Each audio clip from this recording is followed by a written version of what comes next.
جزورانم حتی بریتانم جسر حدی حتی بوتانم دست با ویژن کوبانم کوبانه و بردستانم کوبانه واروانم روژاوا برخویدانم کردستان وار شیرانم کوبانه بمدستانه واروانم روژاوا برخویدانم کردستان وار شیرانه.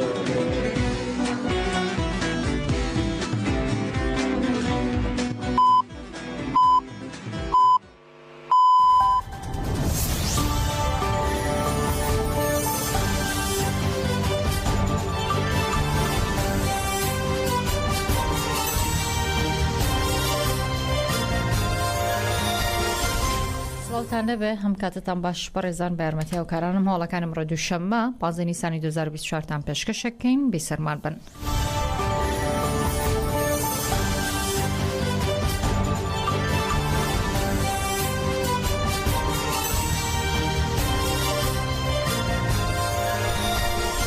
لدسپیکیم بولتنش ده راست خودت چین سراسبورگ لوه دروش ممن تراشنامه وان لگل منده به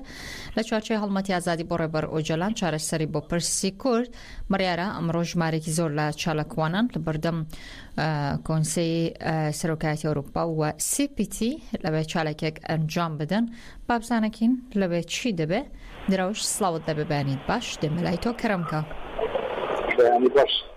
ولا إنه البازار الأساس اللي لبر كونسيا أوروبا و كتير كونسيا كتير معاملة أخرى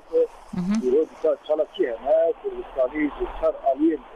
أوروبية ودلك صوت عم بري فدانا راس تركي نعم بحاجي لبر كونسيا أوروبا و كتير هنا بحزام كاس هاتنا وهيجي دلك كاس شد بدري طبي كذا جن شنجابي شالاتي كا اوجد تشويه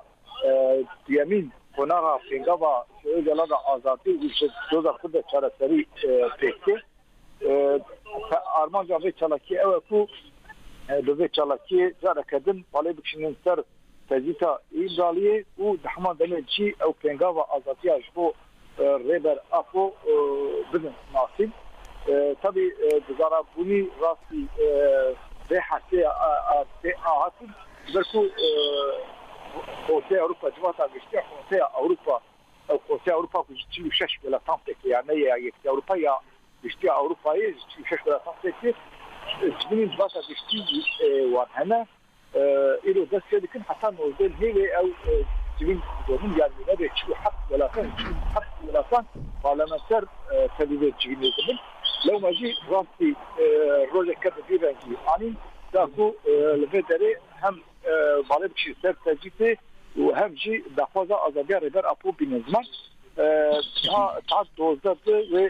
يعني ورداين نا هجي بأوتوبسان كردستاني دوستين أمرين دوست بركو كتين كو تشالكيا فنجاوا جبوا أزادية ريبر أبو داود الفكرين فشكل مزن أوانج تلقي تشالكيا تبن تقولك انترناسيوناليست أول بوليسي تشالكيا تبن بقول تشالكيا ودخوز أزادية ريبر أبو جالك دن بتجي كبلن بنزمان لحماد نجي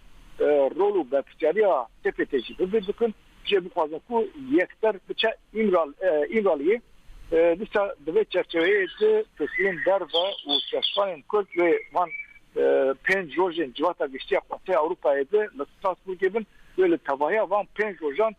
به قطعه اروپایی هاو بن به نرین دهان ولاتان را و همان دمیده به پارلمانترین دهان ولاتان راجی هلی تنفیق بینن و هم جوار خلا تجیته بکن هم بالا بشین سیاست داخل کرنا ترکیه و همه دمه جیش با آزادی ريبر أبو بشكل خاص. دنیا سپاس دکم دروش ممن تراشنامه وان نسرس بر کولگال ما بی روزی که خوش تبت.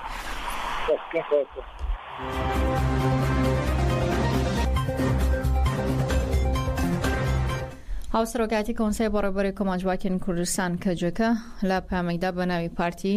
هانی تورکیا دەدا فشار بخاتە سەرەکێتی بڵاوی کردوتەوە. جەمیل بایک هاوسەرۆکی کۆنسەی بەڕێوەبەری کۆمەڵجوواکین کوردستان کەجەکە ئەمڕۆ دووشەممە 15/4/2024 لە پامێکدا هەڵسەنگاندن لەبارەی بارودۆخی باشووری کوردستان و هاوکارەکانی پارتی بۆ دەوڵەتی تورکیا و هێرشکردنە سەرگەریلەکانی کوردستان دەکا. لە پامەکەیدا جەمیل بایک دەڵێ ئەگەرەوەی ئەنجومەنی ئاسایشی نیشتیمانی عێراق سەبارەت بە پەکەکە گرتوێتی ڕاست بێ ئەوە چەند زەرەر لە پەکەکە دەدا ئەوەندەش لە بەرژەوەندەکانی عێراق دەدا. پارتیش باوکاریکردنی دەوڵەتی تورک ڕێگایەکی خراپ و نەگریسی گرتوتە بەر سەرچاوی دارایی چەتەکانی ڕۆژ موچە و قوتی موچە خۆرانە. لە پامەکەیدا بایک دەڵێ پەکەکە هیچ کاتێک زەرری لە بەرژۆندی عێراق نەداوە. بەردەوام سیاسەتی دۆستایەتی و بەرژۆندی هاوبەشی بە بنەما وەرگرتووە. بەڵام وا دیار دەبێت کە هەندێک لە چاوپێکەوتنەکانی دەوڵەتی جینۆسایدکاری تورکیا لەگەڵ دەوڵەتی عێراق ڕاستەوخۆ پەیوەندی بە پەکەکەوە هەیە، بەتایبەتی ئەگەرە و بڕیارە کەوا بانگەشە دەکرێن ئەنجومەنی ئاسایشی نیشتیمانی عێراق سەبارەت بە پەکەکە گرتوێتی ڕاست بێ ئەوە ئەو بڕیارە چەند زەرەر لە پەکەکە بدا وەندەش زەرەر لە بەرژۆندی دەوڵەتی عێراق دەدا. و جەختی کردوتەوە پەدەکە ئەو ڕاوێژ و بیرۆکەیە دەدا بە دەوڵەتی تورکیا ئەگەر یەکێتی بەشدار نەبێ شەڕ لە دژی پەکەکە ئەنجامێکی ئەوتۆ نابێ و بەو شێوەیە دەوڵەتی تورکیا هەندەدا لە زەخت و گوشار بخاتە سەر یەکێتی. لەلایەکی دیکەشەوە بۆتە کەوا سووری پێش سوپای تورکیا و هەموو جۆرە زانیارێکی ئیستیخباراتی و ئیمکانێتی لۆجیستی پێشکەش دەکا وکو ئاسانکارێک بۆ دەوڵەتی تورک لە دژی گەریلای ئازادی کوردستان خەریکە ڕێگا و سەربازگە بۆ سوپای تورک دروست دەکا و دەڵێ پارتی هیچ مەودایەکی بۆ چالاکی و هۆشاری دیموکراتی و ناڕەزایەتی دیموکراتی نێشتۆ لە کاتێکدا دیاردەی خۆکوژی ژنان هەر ڕۆژە و لە زیادبووندا و پتەکە بۆ ئازادبوونی ژن مافی ژنان هیچ هەنگاوێکی کردداری نەداوە بە پێچەوانەشەوە بە پشت بەستن بە زیهنەتێکی پیاو سالاران ڕژەمی دیکتاتۆری بەسەر خەڵکدا سەپاندە و دەسەڵاتێکی سیستەمکار و مەلهوڕی بنیادنەوە بە کوشتن و بڕین وڵات بەڕێوە دەبات.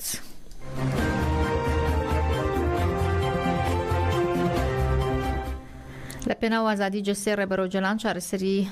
سیاسی دۆزیگور چالاکی ئێشەگیری دادپەروەری بەردەوامە و ڕایدەگەرن ئێشەگیری دادپەروەری پێدەنێتە قۆناغێکینەوە لە شارەکانی تردا بڵاو دەبێتەوە تا ئازادی ڕێبەرۆجەلان. چالاکی ئێشەگیری دادپەروەری کە سوکاری زیندانیان لە پێناو ئازادی جەستەی ڕێبەرۆجەلان چارەسەری سیاسی دۆزیگور لە شارەکانی ئامەدووان و ئیزمێر بەردەوامە و لەبارەی بەردەوامی چالاکیەکە شەوانێ هاوسەرۆکی فدراسیۆنی کۆمەڵی یاسایی و پشتیوانیان لە بنەماڵی زیندانیانی حکومدراوانی ئامەد کەرەم جان پۆلات دووپاتی کردەوە کە فشار و گۆشەگیری قبول ناکەن و تێکۆشان مەزنتر دەکەن. هەروەها بەڕێوەبەری فدراسیۆنەکە هەمینەکە ڕایگەاندۆ ئێشەگیری دادپەروەری دەچێتە قۆناغێکی نوێوە دووپاتی کردوتە گۆشەگیری سەر ڕێبەرۆجەلان کارێکی دژە مرۆڤایەتی و ئێشەگیری دادپەروەری هەستی کۆمەڵگای لە بەرامبەر ئەم پرسە جوڵاندووە و دووپاتی کردێتەوە زیندانیان کۆتیان بە چالاکی مانگرتن لە خواردن هێنا و بەڵام بە چالاکی جیاواز درێژە بە نیشاندانی هەڵوێز دەدەن و ئێشەگیری دادپەروەری پێدەنێتە قۆناغێکی نوێ لە شارەکانی تردا بڵاو دەبێتەوە.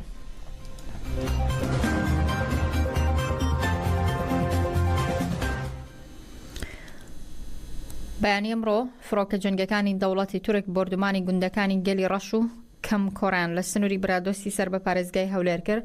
و تا ئێستاش زیانەنگیانی و مادیەکانی بردومانەکە نەزانراوە. بە پێی زانیاری سەرچاوەڕێمەکان بەیانی ئەمڕۆ فڕۆکە جەنگەکانی دەوڵەتی تورک بردومانی گوندەکانی گەلی ڕەش و کەم کۆڕیان لە سنووری برادۆستی سەر بە پارێزگای هەولێر کردووە تاوەکو ئێستاش زیانەنگیانی و مادیەکانی بردومانەکە نەزانراوە.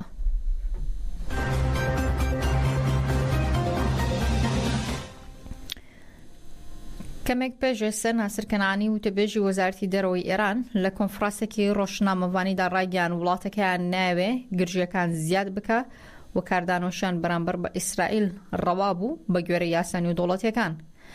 و کەنعانی ڕایگەیاند ئەوەی کردمان تەمبێکردنی دەستدرێژی کاران بوو و هەنگاوی نامان پێویست بوو. شەوی ڕابردوو وڵاتانی G7 لەبارەی هێرشەکە ئێران بۆ سەر ئیسرائیل کۆبوون و تێیدا بە زۆرینەی دەنگ هێرشەکان ئێرانیان بۆ سەر ئیسرائیلی دانەکرد و داوایان کردو هەموودان بە خۆیاندا بگرن و دۆخەکە زیاتر ئاڵۆز نەکەن. میدیا جیهانیەکان لەبارەی ناوەڕۆکی کۆبوونەوەکەی شەوی ڕابردووی گروپی وڵاتانی G7 لەبارەی گرژیەکانی نێوان ئیسرائیل و ئێران بڵاوی کردوتەوە کە شەوی ڕابردوو گروپی وڵاتانی جیحەو لەبارەی هێرشەکێران بۆ سەر ئیسرائیل کۆبوونەوە و بە زۆرینەی دەنگ هێرشەکان ئێرانیان بۆ سەر ئیسرائیل ئیدانە کرد و داوان کرد کە هەمواندان بەخۆیان دابگرن و دۆخەکە زیاتر ئاڵۆز نەکەن. بڕیارە هەفتەی داهاتوو ئەنجومەنێکی ئەوروپا لەبارەی دۆخی ڕۆژهەڵاتی ناوەڕاست لە ناویشاندا لوبنان کۆ ببێتەوە. شەوی 13 مانگە سوپای پەسداران ئێران لە ڕێگەی سەدان موشک و درۆنەوە هێرشی کردە سەر ئیسرائیل و ئەم هێرشەی تاران لە وەڵامی کوژرانی 7 ئەندامی سوپای پاسداراندا بوو کە لە هێرشێکی ئیسرائیل بۆ سەر کونسوڵخانە لە دیمەشقی پایتەختی سووریا کرانە ئامان. هێرشێکێران لەسەر ئاستی نێودوڵەتی کاردانەوەی لەکەوتەوەی کێتی ئەوروپا و هەرێک لە وڵاتانی ئەمریکا، بەریتانیا، فەڕەنسا، ئەڵمانیا، ئیتالیا، سەعودیا و چەندین وڵاتی دیکەی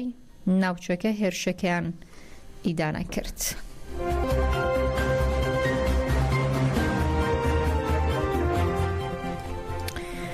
دەچینە باشووری کوردستان لەوێ کۆمیسیۆنی باڵای سەربەخۆ هەڵبژاردنەکانی عێراق بڕیاری داوە لە ڕۆژی 10 حوزەیرانی ئەمساڵ هەڵبژاردننی پەرلەمانی یارمەتی کوردستان ئەنجام بدرێت، هەروەها تا ڕۆژی سیوێکی مانگی ئاداری ئەمساڵیش دەرگای پێشکەشکردنی ناوی کاندیدەکانی کردبوو بەشێک لەلایەن و کەسەکانی سەربەخۆ ناوی خۆیان تۆمار کردووە، بەڵام پارتی دموکراتی کوردستان ناوی هیچ کاندیدێکی پێشکەش نەکردووە.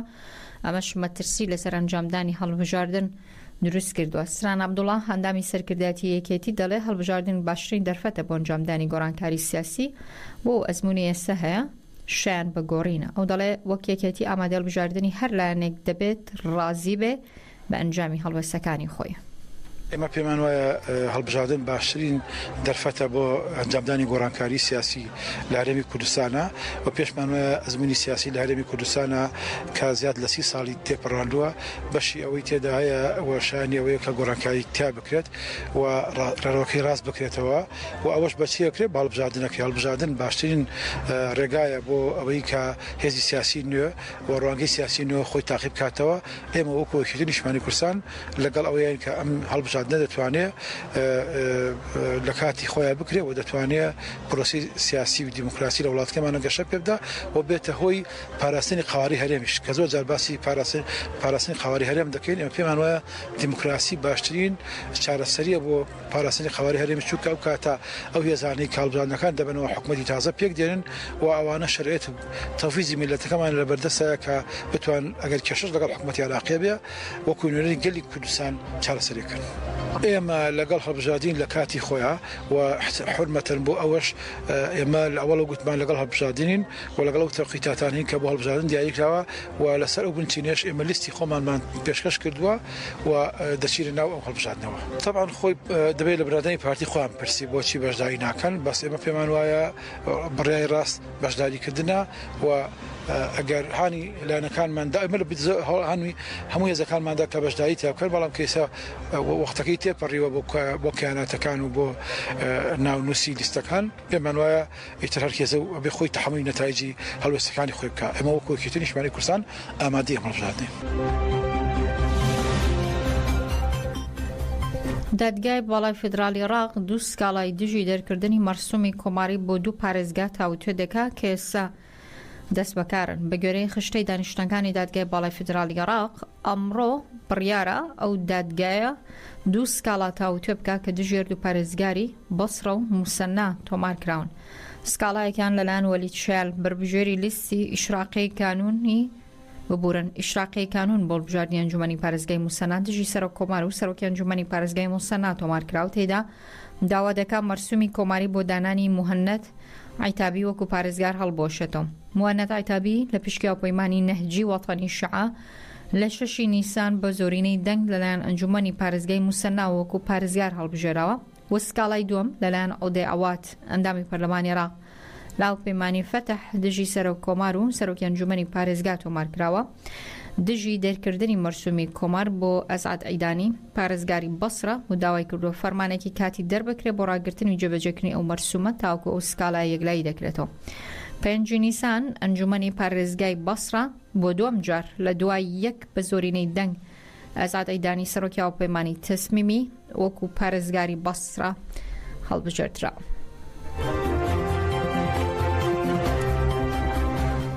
ڕێکخراوەکانی بواری جینۆسایت و کەسوکاری قوربانیانی ئەنفال یادداشتێکیان ڕاگەیان و جەختیان کردەوە لە هێنانەوەی ڕووفاتەکانی ئەنفال لە عەرعەر و بە سزاگەاندنی تاوانبارانی ئەنفال. و ئەمساڵ لیستی داواکارەکانمان کەم دەکەینەوە بۆ یەک دادگایکردنی تۆمەتبارانی ئەنفال کە لە ڕێکەوتی 25 2007ەوە بڕیاری دەستگیرکردنیان و دادگایکردنی بەشێکیان دەرچۆ لەلایەن دادگای باڵای تاوانەکانەوە داواکاری ناوەکانیان بدرێتە پۆلیسی ئەنتەرپۆڵ و دام و دەستگاکانی کوردستان وەک تاوانبار بیان ناسن و حیزبەکان بەتایبەت دەسەڵاتداران لە ڕیزەکانیان دەریان بکەن و ئەستۆپاچی خۆیان دەرببڕن لە بوونی تاوانبارانی جینۆساید لە ڕیزەکانیان. دوو هێرانەوەی ڕووفاتی قوربانیان و ئەنجامدانی پرۆسەکانی شیکاری لە زووترین کاتدا بۆ ناسینەوەیان. سێ حکومەتی عێراق داوای لێبردن لە قوربانیانی جینۆساید بکات ئەمەش ئەرچی سەرۆکۆماری عێراقە بەداخەوە پۆستەکە بەدەست کوردەوەیە. چوار هەموو لیستەکانی موچەی شەهیدان جینۆساید بریندارانی چەکی کیمیاوی زیندانیانی سیاسی و پێشمەرگەی دێرین بڵاو بکرێنەوە و لە بوونی گەندەڵی و ناوی تاوانباران پاک بکرێنەوە. پێنج سەربازگەی تۆپزاوا لە فەوتان و لە ناوچوون ڕزگار بکرێت و بە پەلە بکرێتە مۆنومەنتێکی شایستە بۆ قوربانیانی ئەنفال.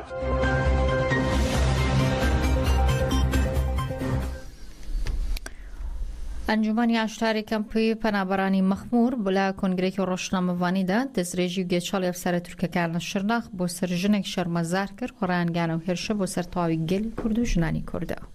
وەک دەزانین کو ئیرۆ کۆمبوونەما ئیرۆ vêderê ji ber bûyera ku du li şirnexê hatû pêkanîn li ser jinekê ji aliyê uzman çavîşekî yê dewleta Tirkiye yê em bêje rejîma faşîst ya dagirker qirker ya ku dixwaze li ser hemû civakê hemû jinan hemû zarokan hemû çand û hebûna gelê Kurd ramana nûî hemû îradeya wî bin pê bike taciz û tecavîzê dite pêkanîn. Ji bo çendê em îro weke jinên wargehê jinên meclisa îşer em îro li vê derê daxuyaniya ku em bidin ji bo tevayê em bêjin hêzên desthiladar ji bo tevayê hêzên ku dixwazin qirkirina çandî pêk bînin em vê derê weke jin nerazîbûna xwe û wana rûreş û şermizar dikin em. Wek tê zanîn du li Şirnexê bûyerekî ku hatî pêkanîn li ser jinekê ev bûyer em bêjî ne tenê li ser wê jinê hatiye pêkanîn li ser tevayê jinan li ser tevayê em bêjin îrade û ramanên gelê Kurd ramanên jina Kurd hatiye pêkanîn. هاوڵاتیانی شارۆچکەی سێ سادق نیگەرانی خۆیان دەردەبڕن لە تێکدانی ژینگەی هەرێمی کوردستان لەلایەن وڵاتانی داگیرکەرەوە دەڵێن تاکە کوردێک مابێ داگیرکەران ناتوان ژینگەی وڵاتەکەمان لەناو بن و دەڵێن پێویستە هەمووان بەرامبەر بە تێکدانی ژینگەی وڵاتەکەمان هەڵوێستمانە بێ و پاراستنی ژینگە بکەین بە کللتور. نەدەبواە وڵاتانی دراوسەیە بەو شێوازە لەگەڵ ئێمە بکەن و ئەمە هەمومان نەزانین کوردستان سروشتێکی جوانی خۆڕسکی هەیە سروشتی هەیە بەڵام ئەوان لەگەڵ ئەوەی کە لە هەموو ڕوویەکۆ دژایەتی هەرێمی کوردستان و خەڵکی کوردستانەکەن تەنانەت چاویان بە جوانی سروشت و ژینگەکەیشی هەڵ نایە ئەیانەوێ ئەو ژینگە لە ناوبەرن بۆ ئەوەی وڵاتێکی سوتماک هەرێمێکی سوتماکمانە بێ بەڵام خەیاڵیان خاوە تا یەک هاوڵاتی کوردیا یەک کەسی دڵسۆزی کورد مێنێ برەو بە جوانکردنی ژینگە و پاراستنی ژینگە هەرێمی کوردستان دەدێت. هیوادارم حکوومەتی هەرێم هەرچەند لە جێگەی تمۆحی ئێمانیە کۆمەڵێک کەم و کورتی زۆر و ئەوەمان هەیە بەڵام هیوادارم ژینگە پارێز خزمەتی ژینگە پارێزەکان بکە سنوورەکانمان بپارێزیێ لە دەستدرێژی وڵاتانی دراوسێ بە تایبەتی تورکیا و ئێران ئێستا بە زۆری ژینگەی ئێمە تێکەدەن و ژینگەی ئێمە لە ناوەبن هیوادارم حکوومەتی هەرێم بیرێک بکاتەوە لە پاراستنی ژینگەی هەرێمی کوردستان. لە ڕۆژهەڵاتی کوردستان دوو کۆڵبەری کورد لەلایەن هێزە چەکدارەکانی ڕژێ مێرانەوە کوژراون تۆڕی مافەکانی مرۆڤی کوردستان بڵاوی کردوتەوە لە ناوچە سنوورەکانی سەقز و سەردەشتی ڕۆژهەڵاتی کوردستان دوو کۆڵبەر بە دەستدرێژی گولەی هێزە چەکدارەکانی ڕژێ مێران کوژراون تۆڕی مافەکانی مرۆڤی کوردستان لەبارەی کوشتنی ئەو دوو کۆڵبەرەوە لەلایەن هێزە چەکدارەکانی ڕژێمی ئێرانەوە لە ڕاگەنرایەکدا دەڵێت درنگانێکی شەوی سانزەی نیسان ژمارە کۆڵبەر لە بەرزایەکانی هەڵی سنوور لە نزیک گوندی بەیت تووشی سەردەش لەلایەن هێزە چەکدارەکانی ڕژێمی ئێرانەوە دەستڕێژی گولیان لێکرا و دەڵێت لە ئەنجامی ڕووداوەکە کۆڵبەرێکی تەمەن 20 ساڵ بە ناوی میهردات عەبدوڵڵا زادە کە خەڵکی گوندی مارەغان بووە گیانی لەدەستا و باسی لەوەش کردو لە ناوچەی سنووری بەستامی سەر بە شاری سەقزیش کۆڵبەرێکی خەڵکی شاری سنە بە ناوی ئومێسایدی لەلایەن هێزە چەکدارەکانی ڕژێمی ئێرانەوە دەستڕێژی گولەی لێکرا و بۆ هۆی گیانی لەدەستا بە پێامارێکی تۆڕی مافی مرۆڤ ساڵی ڕابردووی 39 کۆڵبەر و کاسبکاری کورد بە تەقەی هێزە چەکدارەکانی ڕژێمی ئێران کوژراوە لانیکەم 10 کۆڵبەر و کاسبکاریش بە ڕووداوی جیاجیا وەکو کەوتنە خوارەوە لە بەرزایی ڕقبوونەوە و خنکان گیانی لەدەستا و هەر لەو ساڵەدا 365 کۆڵبەریش بە ڕووداوی جیاجیا بریندار بوون کە زۆرینان بە تەقەی هێزەکانی ڕژێمی ئێران بووە.